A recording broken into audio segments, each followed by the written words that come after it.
Did you ever challenge yourself to the limits? She does it all the time. I have more than 50 years of experience I don't in believe dancing, you. and I started very young. If you tell me start a career of a dancer in Qatar, In Qatar. I would say no. She's super tall, and I was like talking to her and I'm thinking, this is Naomi Kampbell, I'm the choreographer of the show, and I'm telling her, if you have a talent and you don't have discipline, then it's not worth.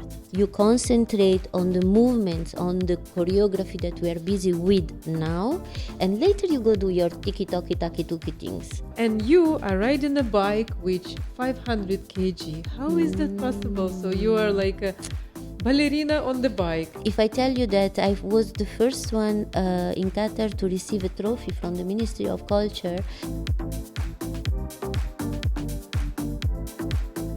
Did you ever challenge yourself to the limits?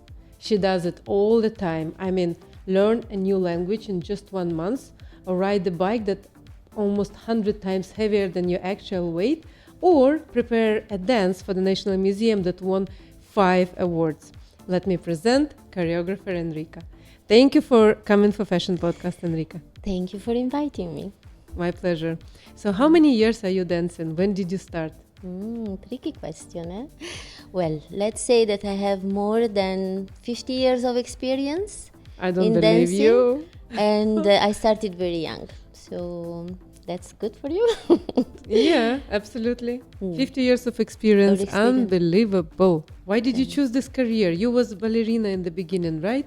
Yeah, well, when I was little, I was a tomboy. I used to play with boys. I used to play all the boys sport, football, marbles, you know, the one, racing, and I used to do marathon with boys also. You was the only girl, right? I was the only girl, yes, because I had to challenge myself all the time.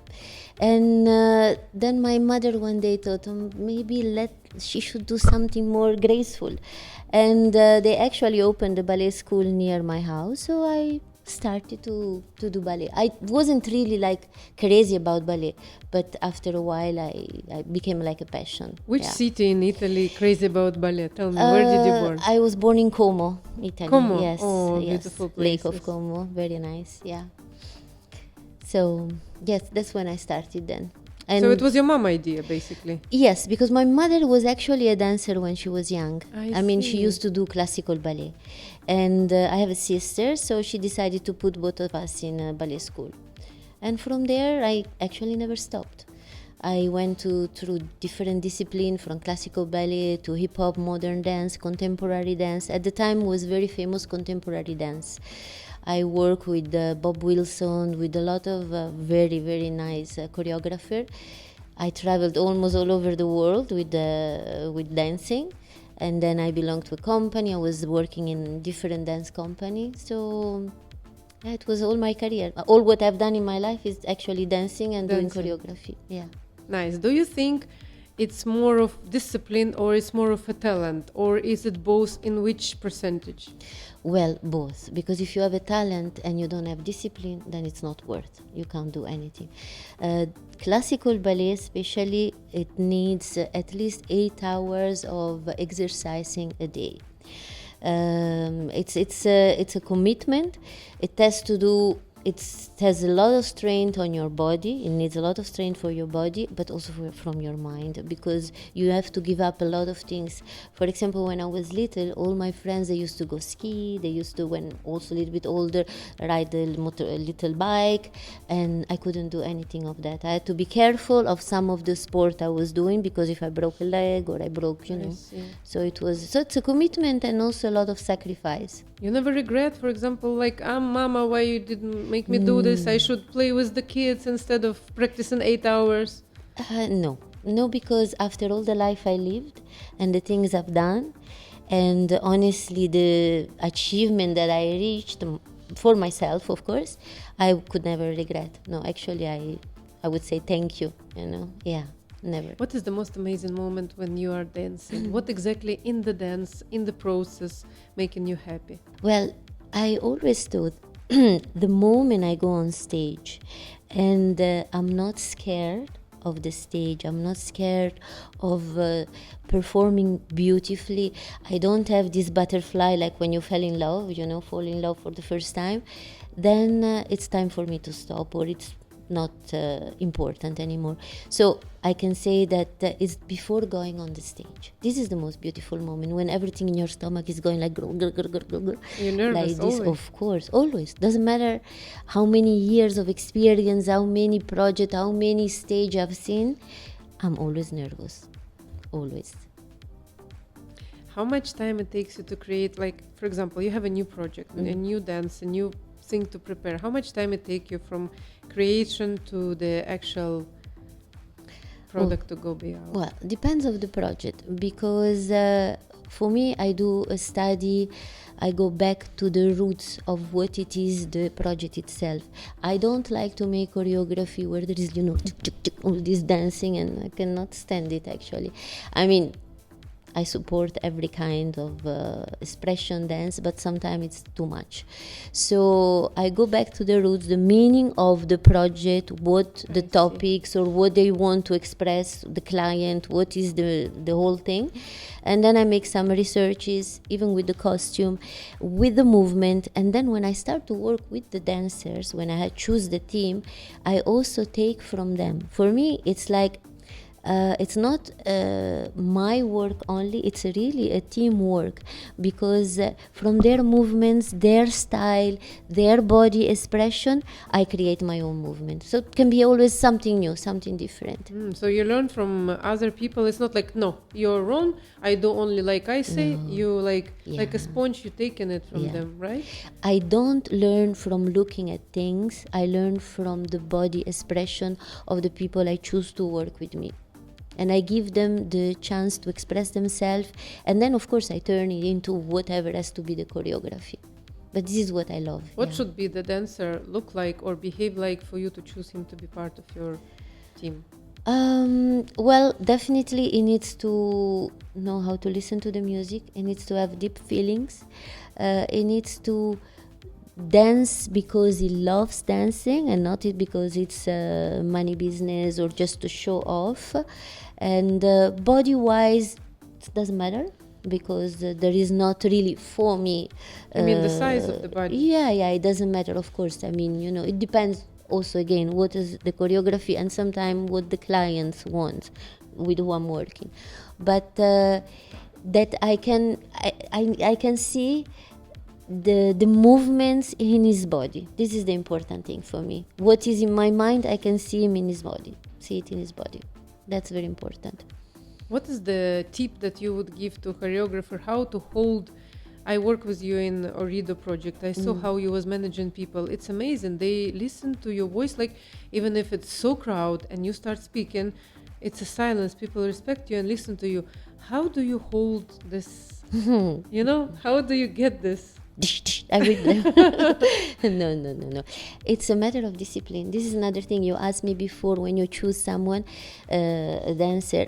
Yeah, this is also, discipline is very important. Respect is very important. Respect between each other.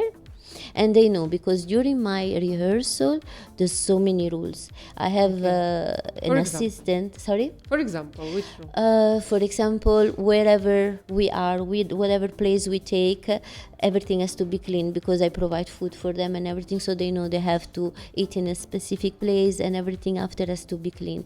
When I start to do the choreography, nobody talks, because it can distract my idea, themselves also.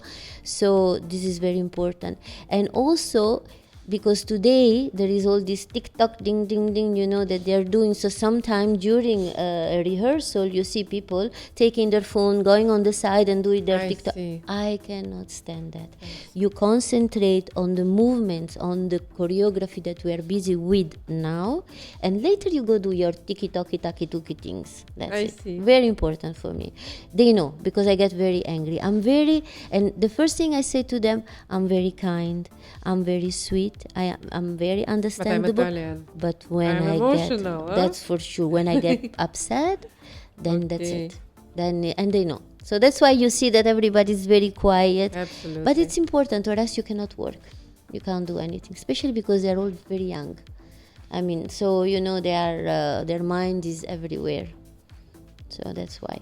What do you think about the TikTok dancing and all of this? Can it be even called dance from your perspective and opinion? If somebody asks you to teach TikTok, if somebody asks you to teach someone to do the TikTok video as a professional, would you agree? Well, look, TikTok, it's an app, right? Okay. Now, what they do during this dancing, you have some very good dancers, which I don't understand why they go on TikTok, or maybe I understand because they make money, or it's became fashionable. It's not a matter of the TikTok. Again, is what they are, the content of their dancing. Sometimes it's so hilarious, so stupid, so naive, so which turns dancing in something stupid. Yeah. Because dancing is a body expression. You should dance from inside. So your feelings and everything follow the music. But now sometimes they dance on some idiotic, music, and it's like the same ding, ding, ding, ding, dong. Yes, exactly. Which is that I don't approve, of course. That I don't like, not at all. No. I have another question coming from this one. You said about dance, it's a message, right? It's like you express your feelings. Me, when I feel sad, as a person who loves clothes, I go and try sometimes clothes in the mall. Yes, I do that. You, when you feel sad or you feel happy, when do you dance? Or if there are any occasion that you feel better after you dance? Well, when you dance, your body moves, your energy gets together, your adrenaline. So it's also a way to distress. People, they go to the gym, they do many other things, or they jump, they scream, they sing. So for me, because I dance since I was very little, I think, yes, I mean, I put the music and I just go crazy, or I do my own move, I take out all the stress that I have inside. So you dancing when you're happy also? Yes, of course, yes. Maybe just with my hands, or maybe it's just, I just close my eyes and I just see myself dancing, and I'm not dancing, but I see it and I feel it. So yeah. Are you recording yourself when you dance, like some improvisation, and then you can use it later? Or you do that? Yeah. I do that because especially when I'm busy with choreography, I do some time alone before, and then of course I practice and make it better with the students, the dancers. But I definitely record also because I do forget the steps I actually think about sometimes. Because when you hear the music, you have so many things you want to do, and if I don't actually record them, I forget the steps. I see. So, was there any event that impressed you, or any personal thing that you created a dance out of this? Did you have anything like this in your life? Like when you have something happened and you created a dance about it? Well, I can say that maybe I had 2 big events in Qatar during Expo. And actually I wrote the script long time before, because I wrote the script and then I turned it into a musical. And it was it was about recycling, which was I wrote it like 20 years ago, where in Doha they had no idea about what is recycling. And the other one also was about environment. So I wrote the script many years ago. And finally, after 20 years, I had the opportunity and the chance, thanks to Expo 2023 or 22. I think last 23. Yeah, I had the chance to turn it into a musical, and that was, for me, honestly, it was like something amazing. It was a crazy achievement. I mean, personal, because I searched for the music, I designed the costume, I wrote the songs and did the choreography. So it was a whole complex. Even the scenography, I created the scenography. So it was really something amazing. Yeah. I love it. I saw one of the shows. Yeah, it's beautiful. You came very, to see very beautiful. You're so multitasking and professional. Let's talk about the experience with FIFA. How was that? Was it something challenging again for you? It was because actually I did the first event for FIFA, which was for the volunteers, before any other video or event came out. It was in Qatar, in the amphitheater. I had about 30 dancers, and the music was created by a company money here because we could only use the music specially for the. So I had to work before like a month with some creators for the music, and then the choreography. But because it was about FIFA, even the choreography was connected to the football. So in the choreography itself, I had like two dancers pretending to play with the ball, passing the ball to each other. The challenge between one team and another one, challenging each other and in the dance. Wow. That was very nice, yes. And the music was going in crescendo, like no. So it was really something beautiful. I loved it. Yeah, this was nice. You like this more than the opening ceremony of the FIFA? The opening ceremony was very beautiful, of course, but it was just a beautiful dance, but I didn't see, not related to football. I see. For me, that's what I'm saying. If I want to do something related to the topic or the subject then there must be something in it. I see. So pretending or like acting, like I said, there were two dancers pretending to throw each other the ball, and then the challenge between the two teams, actually they were also dressed in burgundy and white. One team in burgundy and one in white. So yeah, for me, this is something when you say, okay, it's created especially for this event. Because, look, there are many great dancers and many great choreographers, but I would say always when you do something, do it related to what you are working on, to the topic, then the feeling it will be much stronger. That's what let me ask you this one. You always have a clients who you work for, right? And you have your idea. When the client's idea doesn't match your idea, do you prefer to step out of the project, or you find a solution how to make both parties happy? Then you feeling that you're doing something you like, but they're also happy. Well, how you work with that? I definitely try, and usually they trust me and they believe, because the way, when I talk about, I'm not good in selling things. I'm very bad. I could never work as a sales person ever, because I'm very bad. But when I talk about my work, for me it's like my baby, I guess. See. So I speak in a way with so much confidence, so much passion, and which the client usually receives the message. But it happened through my career or my time where it happened actually maybe but one time definitely, and not long ago, that they wanted something completely different, and I tried to change it and turn it and put it, but they were so honeyed, how they say in Arabic, stubborn. So I refused the project. I didn't want to do it. I didn't believe in it. So if you cannot put your heart in it, so you prefer to step away from it? Yeah, because it's or else I cannot give the maximum of myself. I cannot give the 100%. And yes.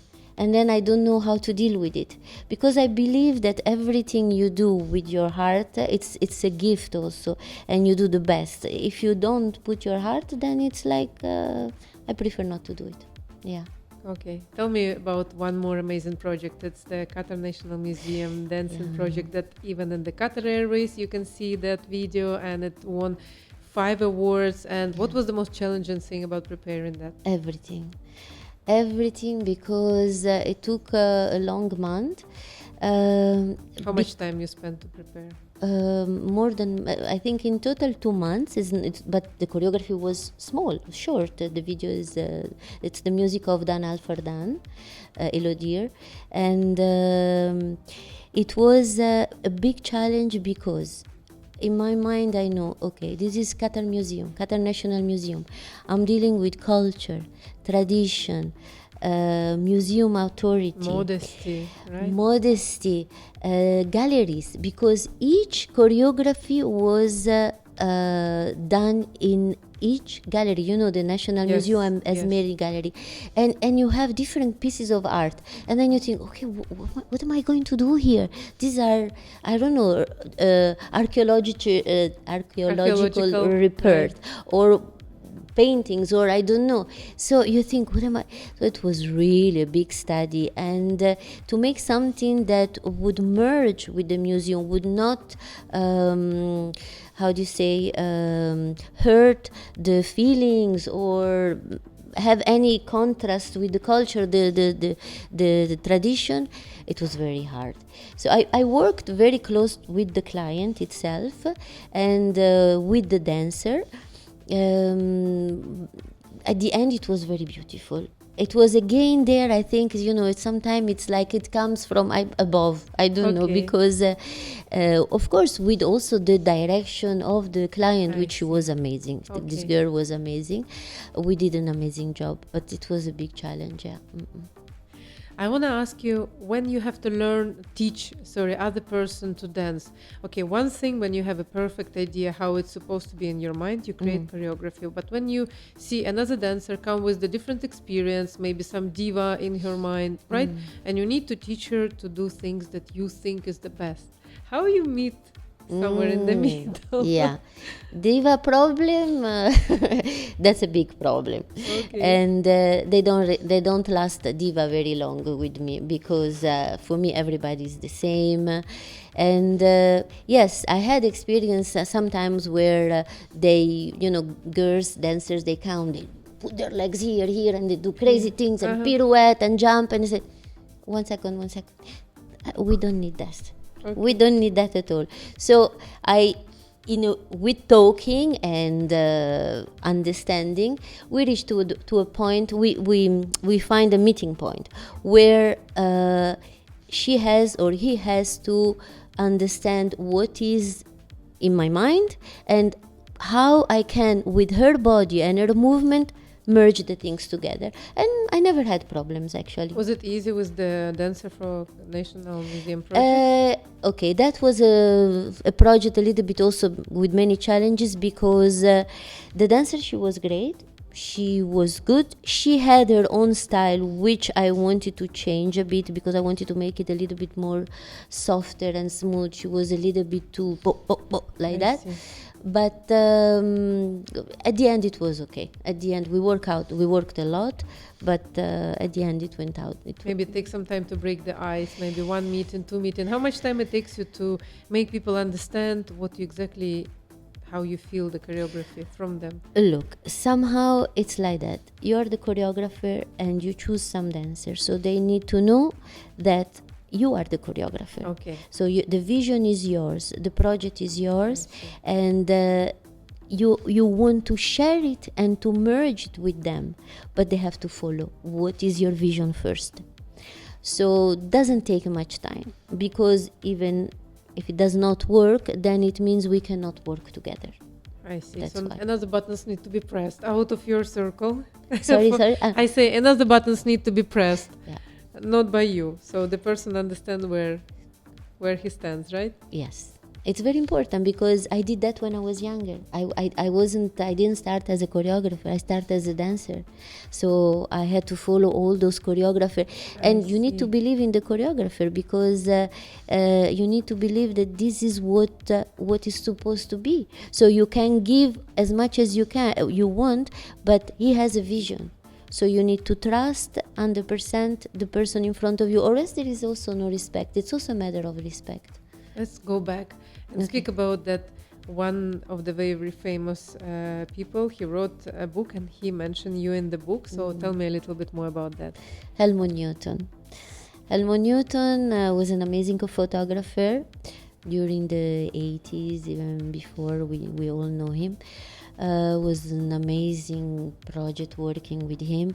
Actually, we were in Frankfurt for 1 week together with the company I was working, and the company was from Jan Fabre. He's a Belgian director. He's an artist, painter, sculptures, and let's say choreographer also. That was actually my first biggest project.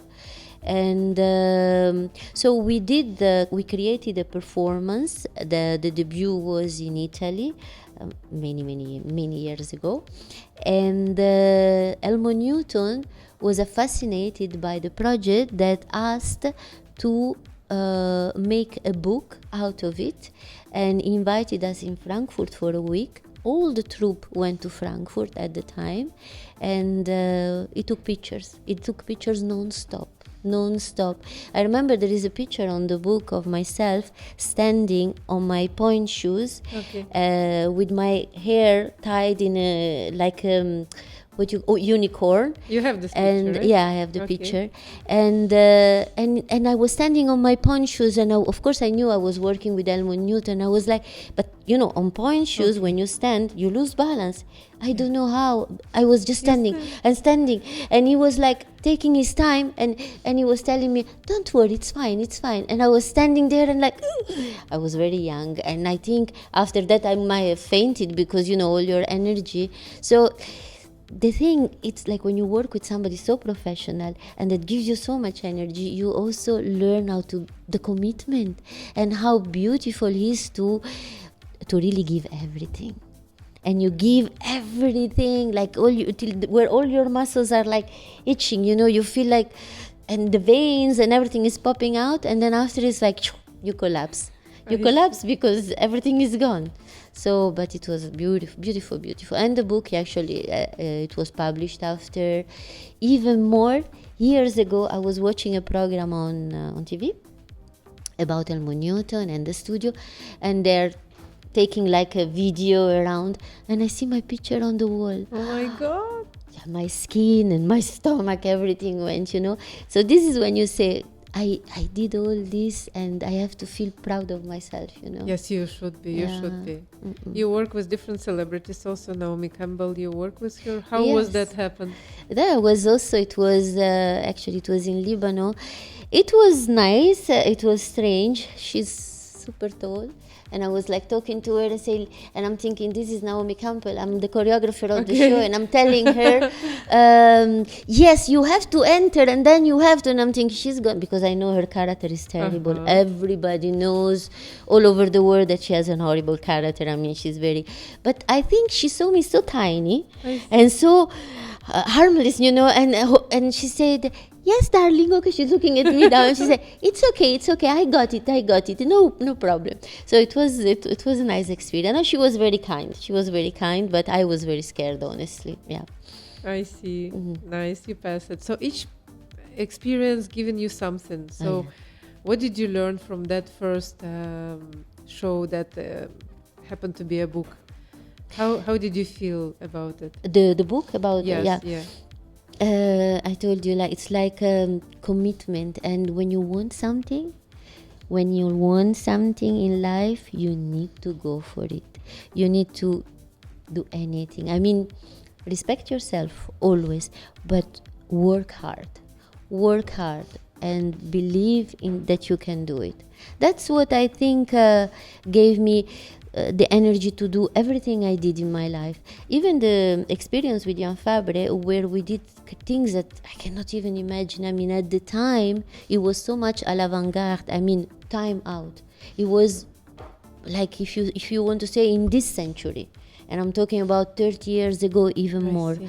So I think all the things I've done through my life, even like, as I told you, costume design, scenography, dealing with a lot of people, with famous people also, I think it's because of the discipline that I gained with him, that I learned. All the things that we used to do things until you drop. You challenge yourself until there's nothing more that you can do. And so I think that's what gave me the strength to all these years do all the things I've done. Amazing. Yeah. But you're also a fashion designer. You had your own brand. Tell me more about it. Yeah, that was fun. When I came to Doha in 2006, I felt like, I was living in Lebanon at the time. I was doing this program on TV Star Academy. And Lebanon, okay, it's an Arab world also, but it's mixed, it's colorful, it's full of everything, you know it. So already in 2006, when I came here, for me, I thought, little bit, everything was so pale and beige and white and black. Not developed yet, right? Yeah, it was different.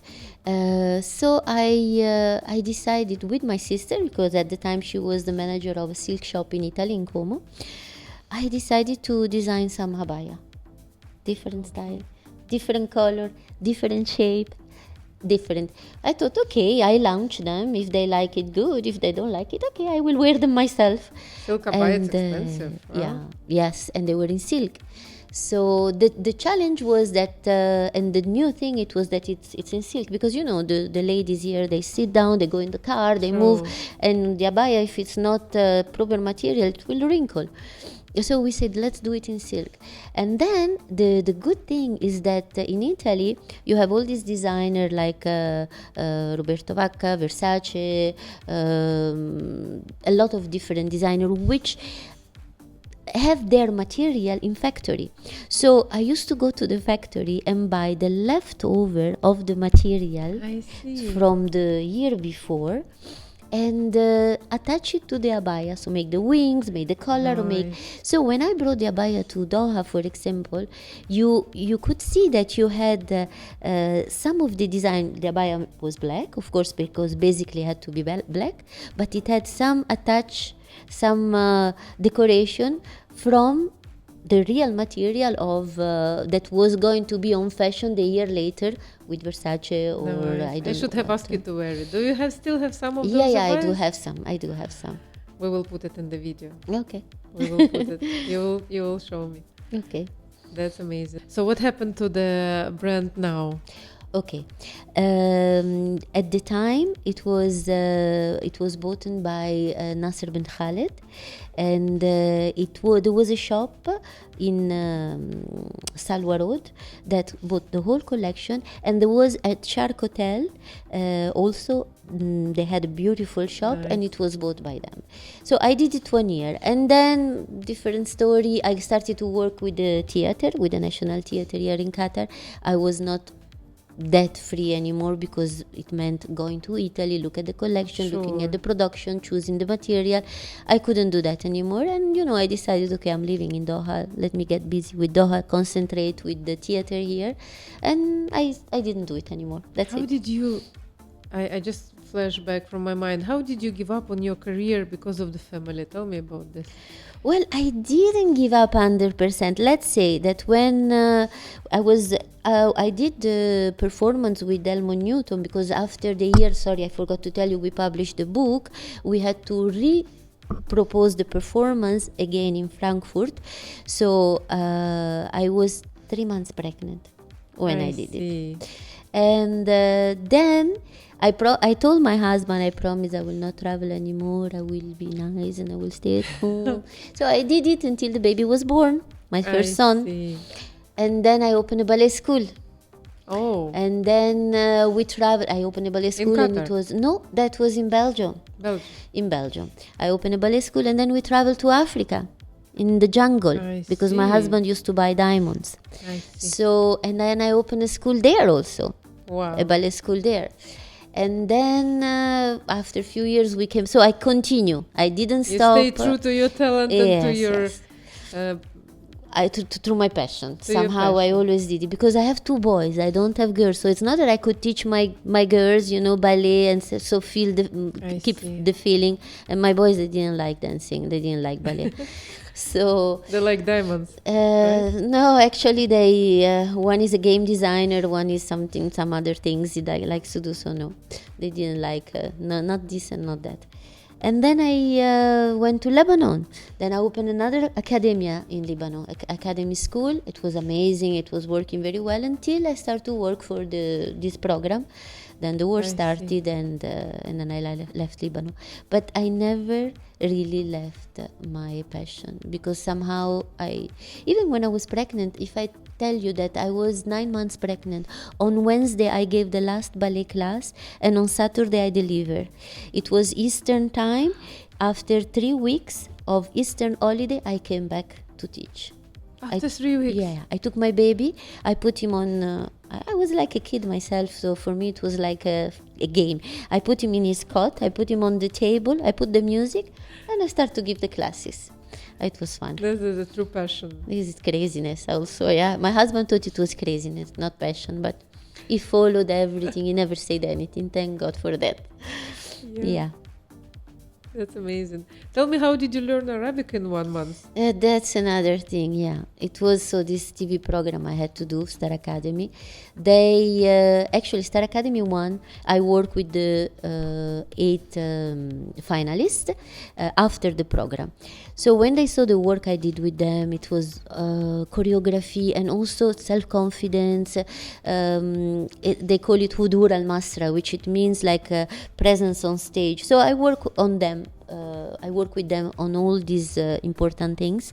So Star Academy 3 decided to enroll me, to take me as one of the teacher, and that's a big achievement, a big deal. But they told me, at least you need to speak some Arabic. Because the program is all over the Middle East, Arab world, all over, the GCC, and some people don't understand English, and I didn't speak a word of Arabic, a word. Wow. So I killed my husband, because every night I used to write pages and pages. How do you say this in Arabic? And how do you say that? And how do you? So I wrote my own, way, and I was writing in my own way how I could say it in Arabic. So I learned Arabic. And during the program I was speaking Arabic and some word in English, because that for them was the attraction also, a bit and a bit. Anyway, it showed that I was not Lebanese, so they knew I was a foreigner. But it was also another challenge. That's why I say so many challenges in my life. Yeah, it's crazy, but yeah. Another amazing challenge. So your weight since maybe many years almost didn't change, right? From 44, 45 kg until 48? Yeah. 48 kg, okay. Yeah. 48. So, and you are riding a bike which 500 kg. How is that possible? So you are like a ballerina on the bike. It's another challenge? Yeah, that's another challenge. Because how did you start this hobby? Well, it started, my husband always had a bike. And I was never interested, not at all. Also because, as I said before, when I was younger, I couldn't even step on a bike. If I fell, and my career was gone. So now, I started to ride my bike 14 years ago, something like that. Okay. So let's say he had a bike here in Doha, and sometime I went with him, sometime I didn't feel like. Anyway, 1 time, 2 time. It was also the atmosphere, because Harley Davidson, so it's the group that takes you in, It's a really beautiful community, right? Yes. And so I ride 1 time behind him, 2 time, 3 time. My husband is also big, tall, so I'm sitting behind him and I cannot feel nothing. I mean, I just even stand in the wind. like no, wall, no, right? No wind. That exactly. So one day I said, "That's it. It's enough. Khalas. I need to hear to feel the wind on my face. I need to see the street. I need to feel the motion in a different way." So I said, "I'm gonna have my own bike," and everybody laughed at me because you're never gonna ride.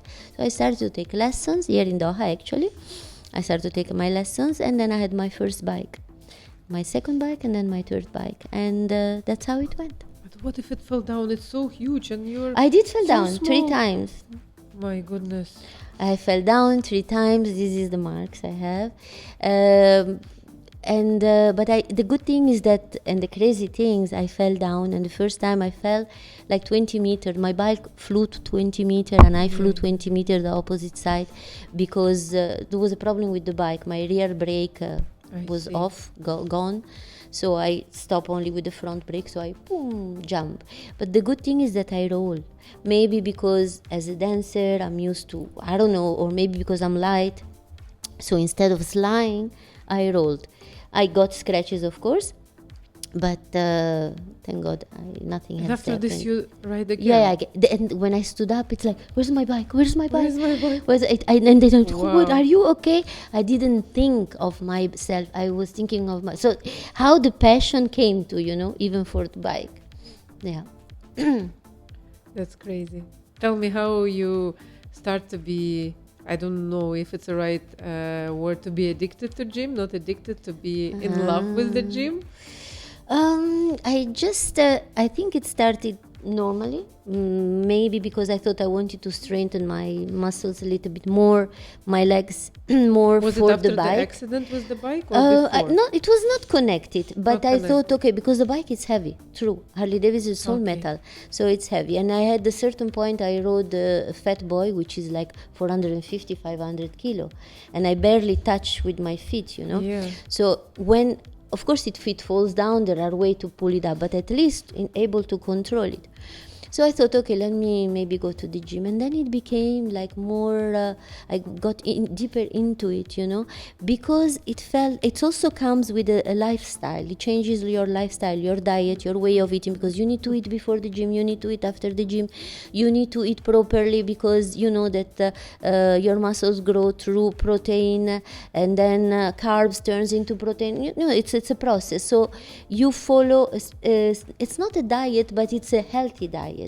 And that's why I gained some weight, but which I'm very happy, because I was very skinny before, and now I feel like I look better, I feel, than 6-7 years ago, when I was 44, 45 kilos. Now I'm 48, sometimes maybe 49, which It's is a dream great. for any girl to be like this. Can you give us a tip? How are you making it? Like, what you need to do in terms of the diet or lifestyle to keep your weight almost the same your entire life?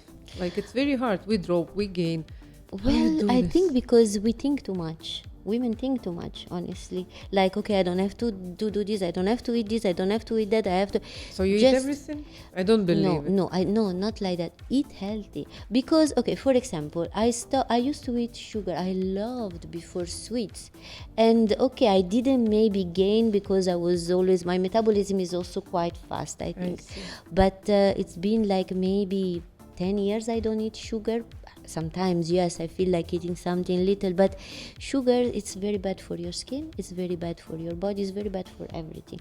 So it's like, we can eat, you can eat as much as you want, you can eat, but you need to know how to eat, when to eat. There is also this fasting, when you have to fast, you know, but the main thing is really to know what to eat.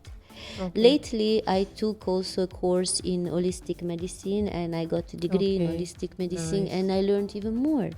For example, it's been now almost a year that I don't eat gluten anymore, No gluten. No So gluten? no sugar, no gluten. One more thing. and no dairy product. No dairy. No product. dairy product. Not even goat or anything. Goat, yes. Goat, yes. Goat, yes, Okay. but I No don't. cow, you mean. No cow, yes, I and no gluten. I'm Italian. I love pasta. Now, Oh, Italian yes. without pasta. But Oh, I found a oh. way. I found a way. I found this, and it's actually it's from an Italian brand, which is excellent also, and it's gluten free. So it means it's made out of rice and maize. And it's excellent. I also was doubting about it. I said, okay, I will not eat pasta anymore. But when I taste it, it's amazing. So that's, for me, it's a release.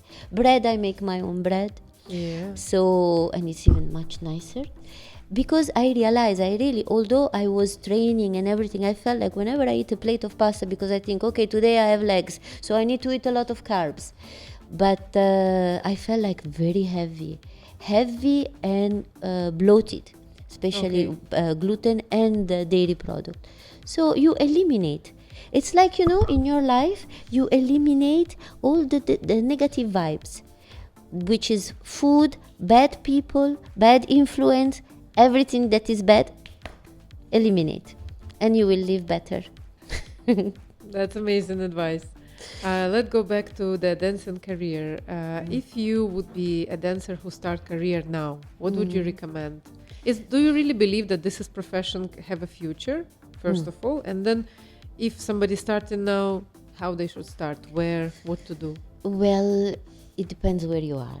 If you tell me start a career of a dancer in Qatar, In Qatar.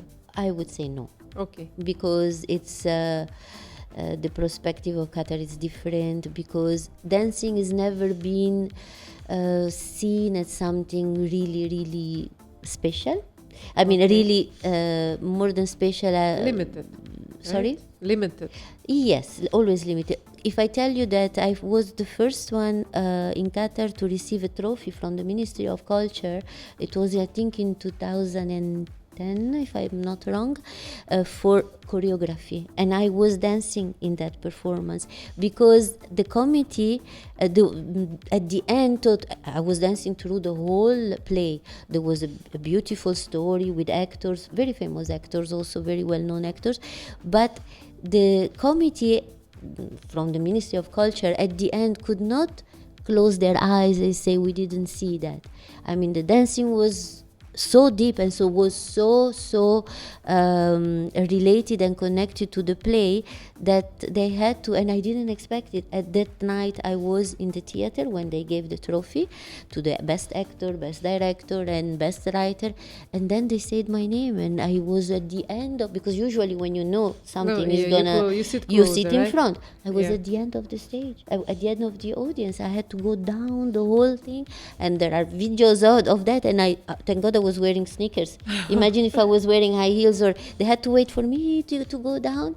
And that was maybe the time where it started to open up a little bit, because now I can see in a lot of theater play you have choreography and dancing, and then FIFA was extremely open to that. But you see, after, when FIFA was finished, you can't dance in the street anymore, you can't do anymore this and that. So it is, of course, a future outside. Yes, definitely. Which country? Yes.